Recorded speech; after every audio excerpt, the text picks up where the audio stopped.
Welcome back to the Deep Dive. Today we are strapping in for, well, what I think is a really tactical session on cash management, specifically for those of you tackling the ACCA Financial Management paper, or FM.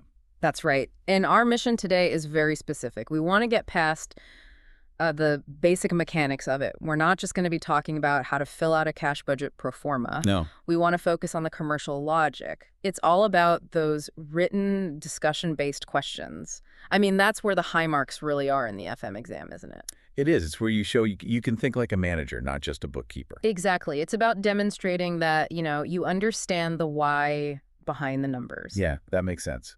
Because this isn't just about accounting. It's about the role of the financial manager, making decisions in real time. And the core question here really is, how do you balance those two big competing forces? Solvency, which is survival, and profitability, which is all about growth. And if you don't grasp that balance, you risk falling into one of the classic exam traps. We see it all the time. Which is? The failure to spot and deal with liquidity risk. It often shows up as a crisis called overtrading. Overtrading, right. The classic case of a business that looks great on paper, but is about to go under. Precisely. Cash is the absolute lifeblood of working capital management. You can have a company that's technically profitable, sales are booming, everything's growing, but if its cash control is weak, it can still face, a complete liquidity crisis. Because it just can't pay its bills when they're due. It can't meet its immediate obligations. So this deep dive is all about getting that foresight, mainly through the cash budget, and then optimizing what you hold to make sure you have just enough cash without wasting all that potential profit. Okay, let's unpack that central dilemma, as you call it. The question seems simple on the surface.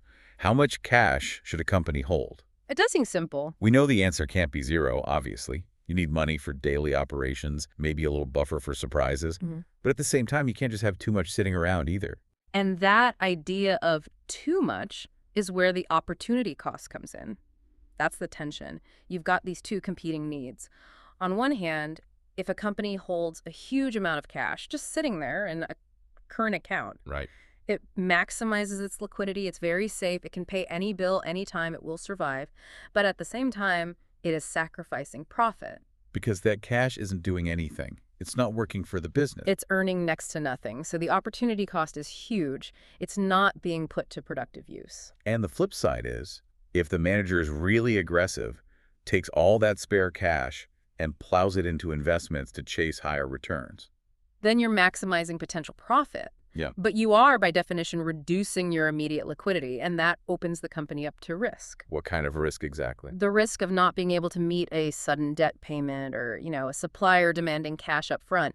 You might have to sell those investments quickly, maybe at a loss, just to get the cash you need. So it all comes back to that fundamental principle of finance, doesn't it? The risk-return trade-off. It governs everything we do in financial management, every single decision.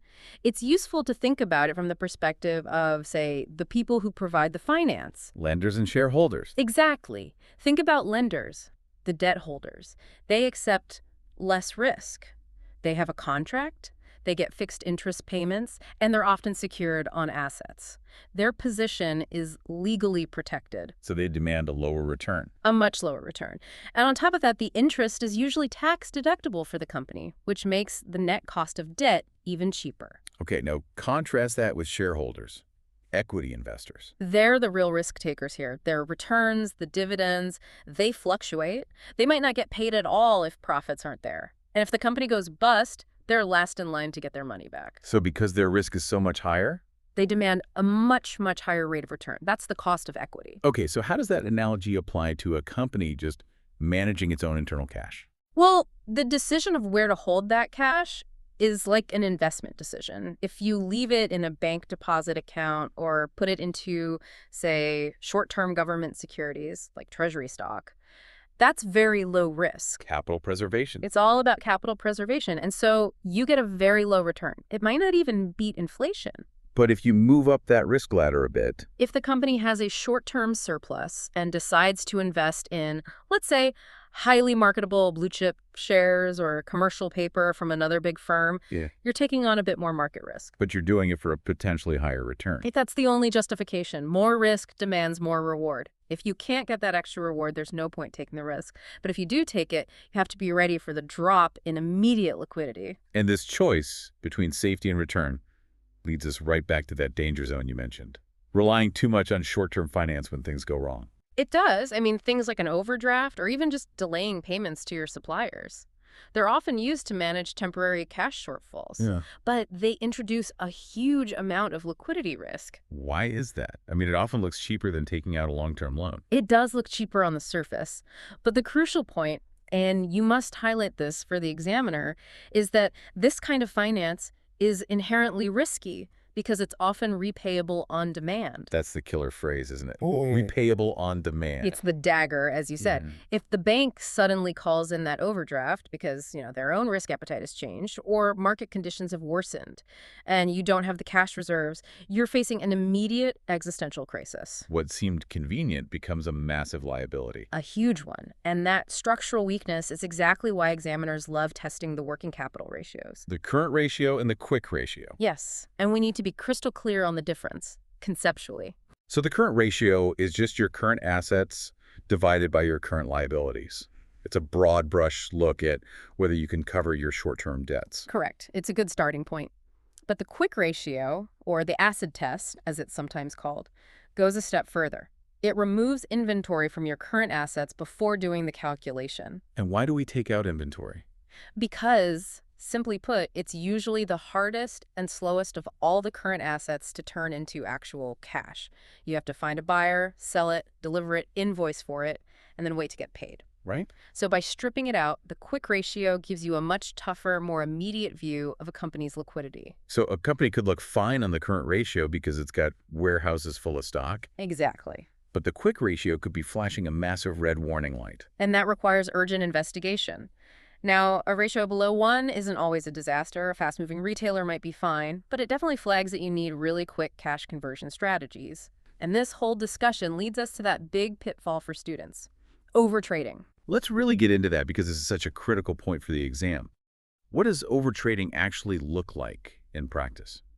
Well, it's when a company tries to support a massive, rapid growth in sales with a totally insufficient base of working capital. So it's growing too fast for its own good.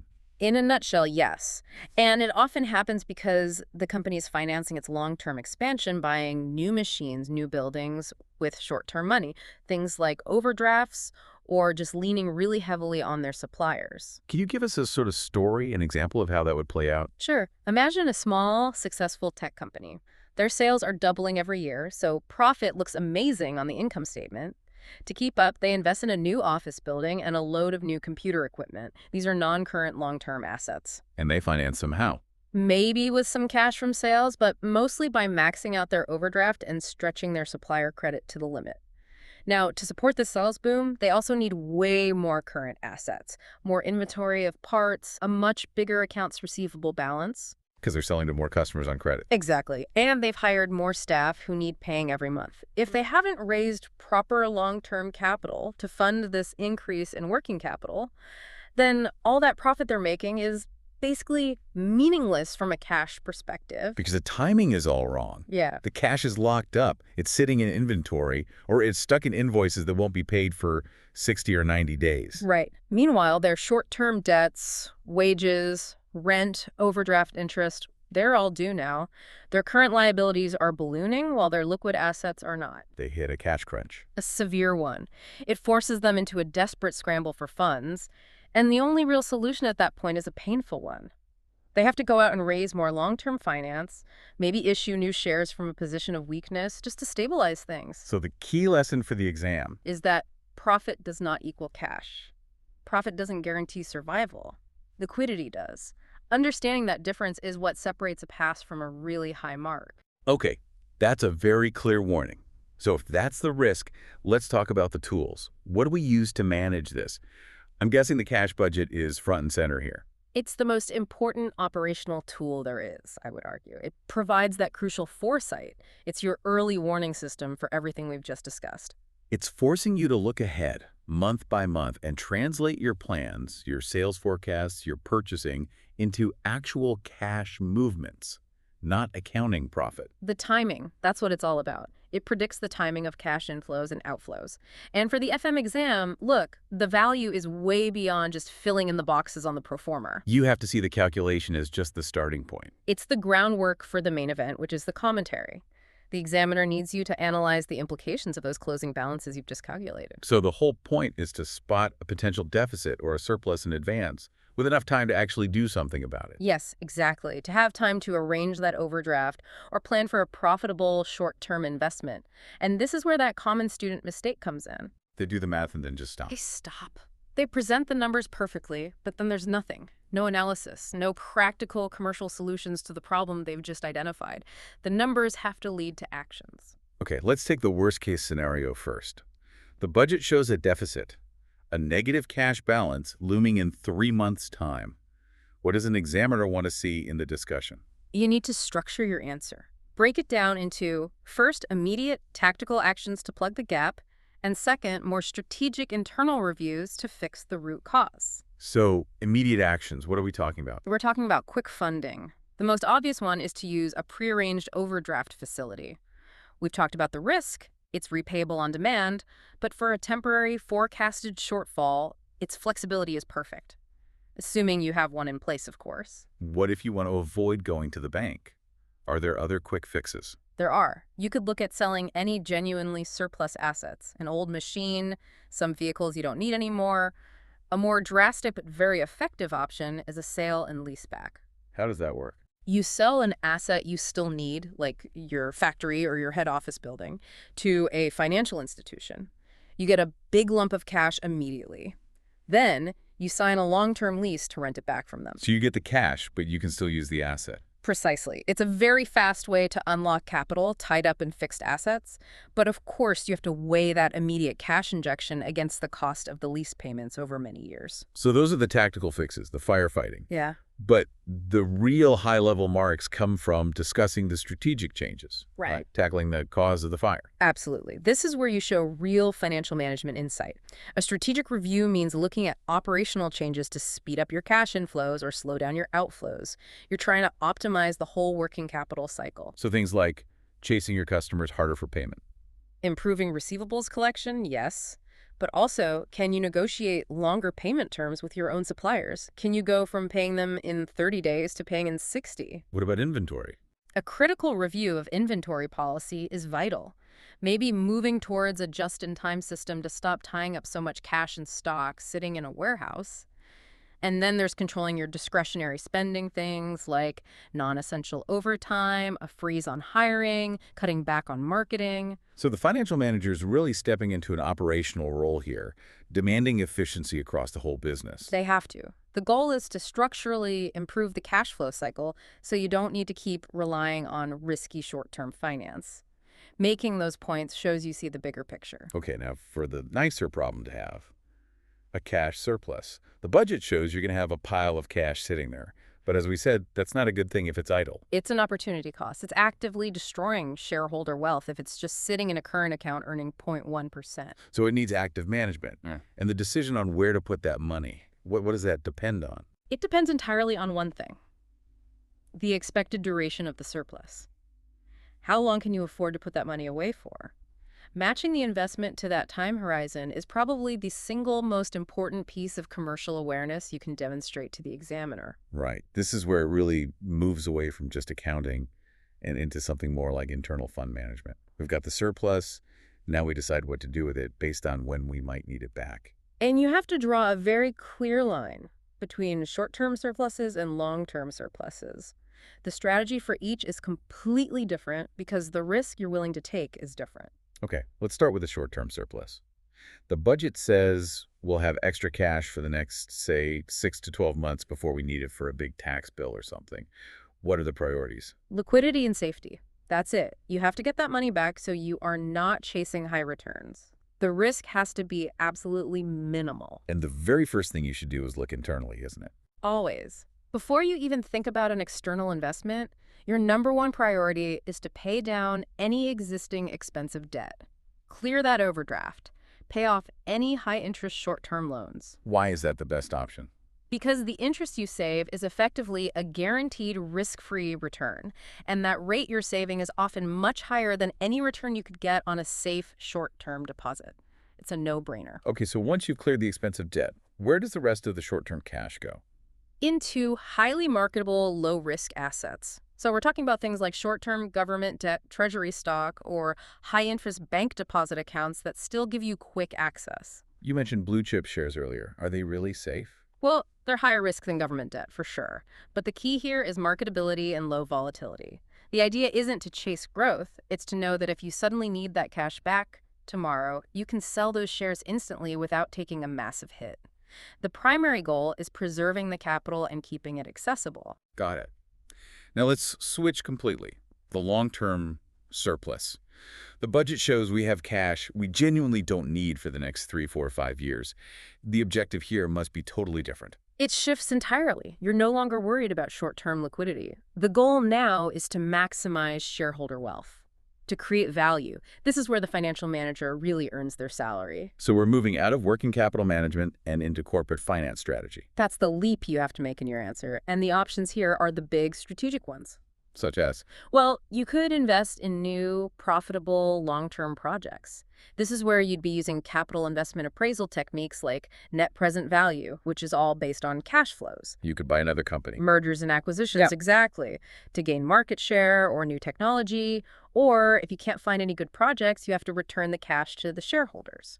By increasing dividends. Or by doing a share buyback, which reduces the number of shares out there and boosts the earnings per share. And a final option is to repay your long-term loans. That reduces your future interest payments and, crucially, lowers the company's financial risk. It's gearing. Wow. So if a student brings all of that into an answer about a cash surplus, they're showing they understand how this one topic connects to the entire syllabus. That's how you get the top marks. The conceptual takeaway is demonstrating you understand you must match the maturity of the investment with the duration of the surplus. You don't use short-term cash to buy a 20-year factory. That's a fundamental failure that destroys flexibility. Okay, this is really clear. We've established how much cash to hold and what to do with surpluses. But there's another layer of complexity here, isn't there? The day-to-day management of moving money around. This is where those models like Baumol and Miller-Orr come in. Yes. Because even when you know the right level of cash to have, you've still got this constant flow between your investment accounts where it's earning a return and your transactional current account where you need it to pay bills. It's an efficiency puzzle. It is, and these models treat cash just like inventory. It's a resource you need to hold, but holding it has a cost. So we're trying to find the sweet spot, the optimal point that minimizes the total cost of managing that cash. And that total cost is always made up of two things pulling in opposite directions. Exactly. You've got your transaction costs, the fixed fee or brokerage cost every time you move money by selling investments. That's like the cost of ordering cash. On the other side. You've got the holding cost, which is really the net interest cost. That's the opportunity interest you lose by having cash sitting idle in the current account doing nothing. So both models are just trying to find the cheapest way to do this. The way that minimizes that combined annual cost, yes. Okay, let's start with the Baumol model. You said it's like the EOQ model for inventory. Why is that? Because of its one big critical assumption. Baumol assumes that cash is used at a perfectly constant, steady, predictable rate throughout the year. Which is a huge assumption. A huge and often unrealistic assumption. It imagines a perfect world where the financial manager knows exactly how much cash they'll need every single day, and it's always the same. So if I know I need, say, $1 million over the course of the year, Baumol tells me how much to transfer from my investments at a time. Precisely. It calculates the economic quantity of cash to transfer in each batch. It's the amount that perfectly balances the cost of doing more, smaller transfers against the cost of holding a larger average cash balance. It finds the lowest total cost point. It's a neat theoretical model, but that assumption of a steady flow, in the real world, cash flows are all over the place. They are, and that's what immediately limits Baumol's practical use and brings us to the Miller-Orr model, which is far more realistic. Why is it more realistic? Because it's built on the idea that cash balances fluctuate. They wander up and down randomly from day to day, which is exactly what happens in the real world. So it uses statistics, specifically the variance of your daily cash flows, to build its framework. That sounds more complex. How does it work in practice? It's actually quite intuitive. The model sets up a corridor for your cash balance to move within. It has an upper limit and a lower limit. The manager starts by choosing the lower limit. That's your safety buffer, the minimum amount of cash you're comfortable holding. So you set your own risk level. You do. Then the model calculates the upper limit, and it does this using the variance of your daily cash flows. If your cash flows are very volatile, very unpredictable, the corridor needs to be wider. Okay, so you've got this corridor. What happens then? Nothing. As long as the cash balance stays within that corridor, you do nothing. Action is only triggered when a limit is hit. Right, so if sales are great and cash builds up and hits the upper limit, That means you have too much idle cash. So you immediately transfer a specific amount of cash out of the current account and into your investments. You bring the balance back down to an optimal level called the return point. and if you have a bad week and the balance drops and hits the lower limit, Then you're facing a liquidity risk. So you do the opposite. You sell some investments and transfer cash in to bring the balance back up to that same return point. I see. So the return point is like the default setting you're always aiming for. It is, and it's statistically calculated to be the most efficient level. So the Miller-Orr model gives you a dynamic control system. It has a safety margin, the lower limit, and an efficient reaction mechanism. It's the perfect model to talk about when you want to show how managers handle cash under real-world uncertainty. This is great. We've covered the concepts, the tools, the models. Let's bring it all together now and focus purely on exam technique. Because knowing this stuff is one thing, but explaining it in a way that gets marks is another. That's the most important part. And the golden rule is always, always focus on the why. Don't just list a solution, justify it, and acknowledge the trade-off. Give me an example. If you suggest using an overdraft for a shortage, don't just stop there. Say, an overdraft is a good option because it's flexible short-term finance. Then immediately add the counterpoint. However, it carries significant risk as it is repayable on demand. That shows mature commercial thinking. Okay, let's really get into the details of those operational fixes you mentioned. For when the cash budget shows a deficit, we need to go beyond just saying, collect debts faster. Let's start with receivables management.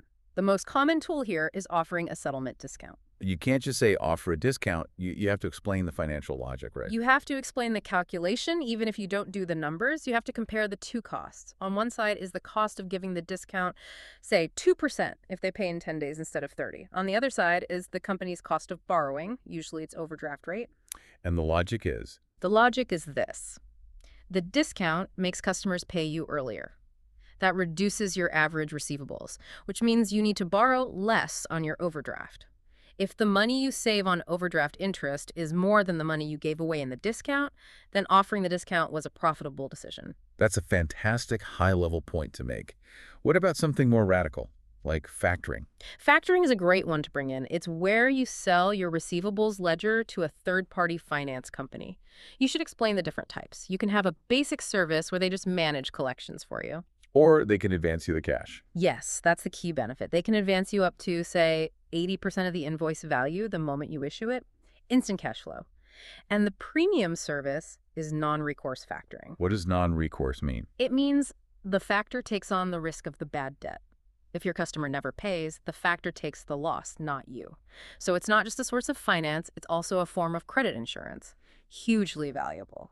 Okay, let's flip it around to payables management. Delaying paying your suppliers.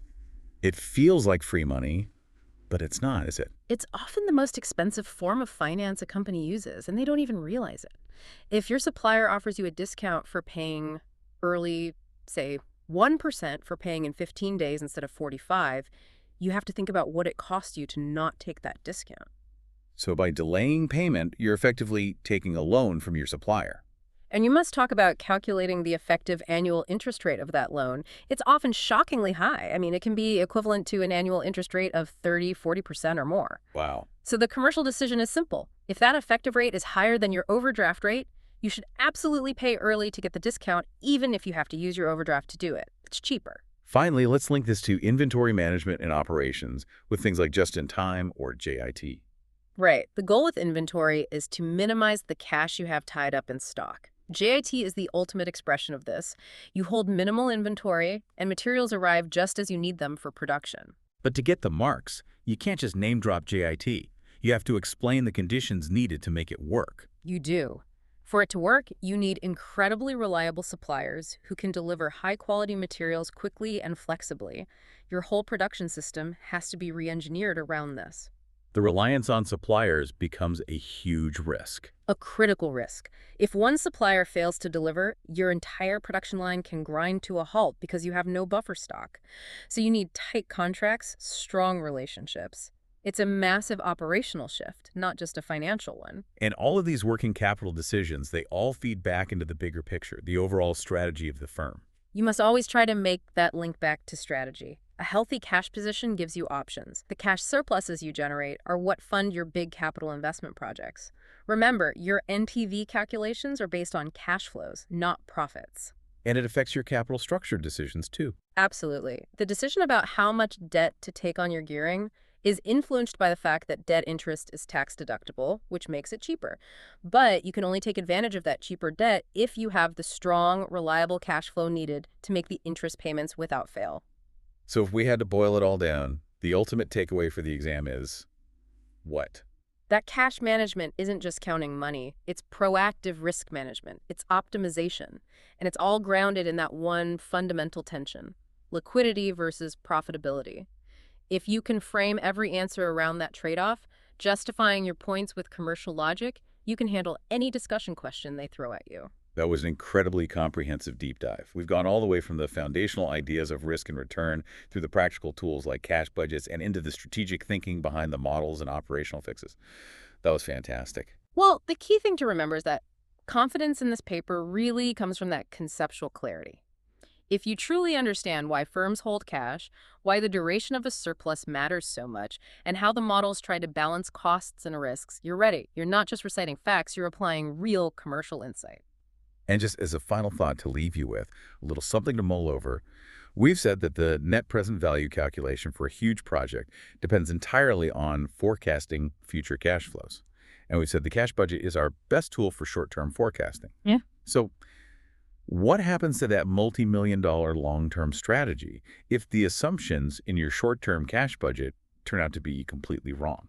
That's a great question. It's a profound point. If you're too optimistic about your sales or your collections in the short term, you could commit to massive, irreversible long-term investments based on a false sense of security about your liquidity. It links a short-term planning failure directly to a potential long-term strategic disaster. It shows just how connected everything is. The job is never done. We really hope this session has helped you pull together all these core ideas so you can go into the exam ready to explain these issues with confidence. And to continue building that readiness, make sure you connect with all the SmartPass resources. You can subscribe to the SmartPass YouTube channel for more detailed video tutorials. That's at https://www.youtube.com/SmartPassACK Prep. You can also follow SmartPass on Instagram for daily exam tips and advice. The handle is at acca.smart.pass. And for premium ACCA FM study kits, exam strategies, and detailed conceptual guides, you can find everything on Gumroad. That's https://adcasmartpass.gumroad.com. Keep practicing, stay focused, and we will catch you on the next deep dive.